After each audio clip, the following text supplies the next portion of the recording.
Buongiorno, io sono Vez e bentornati in questo nuovo video di Economia Pop. Oggi parliamo del ciclo di vita di un prodotto. Inizieremo spiegando cosa significa e poi passeremo a esempi pratici di prodotti che non esistono più sul mercato.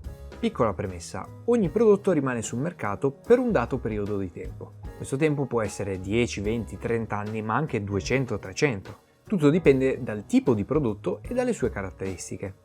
Due esempi molto veloci sono, nel primo caso, il fidget spinner che è durato pochissimo, nel secondo caso la bussola che per secoli è stata sul mercato. In questo senso, come un umano vive 70, 80, 100 anni, anche un prodotto ha una sua vita all'interno del mercato.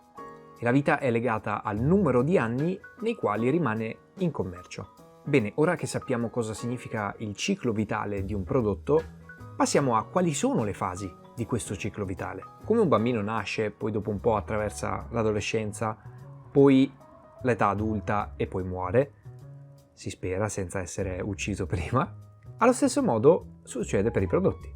Partiamo dalla fase iniziale, quando viene creato un prodotto. Per rendere tutto più chiaro useremo un esempio, quello delle videocassette. Se non sai cosa sono, sei troppo giovane per questi video, ma continua a guardarli. Cerca su Google cosa sono. VHS. Circa negli anni 70 furono prodotti i primi registratori a nastro, che sono sostanzialmente dei dispositivi che servono a registrare e riprodurre suoni. La conseguenza di questi che sono gli antenati dei videoregistratori è la necessità di avere un supporto sul quale scrivere questi dati. Ed è proprio per questo che nacquero le prime videocassette. Durante questa fase non è facile vendere un prodotto sul mercato perché è appena stato creato e nessuno lo conosce.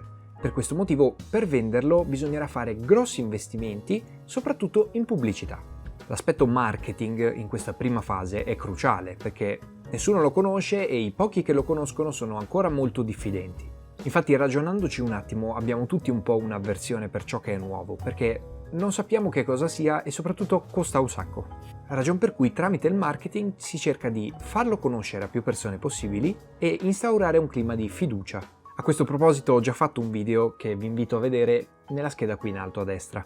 Però purtroppo il marketing non è l'unica grande spesa da sostenere. Il prodotto è molto nuovo, è ai primi modelli, quindi ha sicuramente bisogno di aggiustamenti e migliorie. E anche per queste cose serve investire un grande capitale. Il rischio però è che il prodotto non abbia presa sui consumatori e quindi non arrivi mai sul mercato ad avere grandi vendite.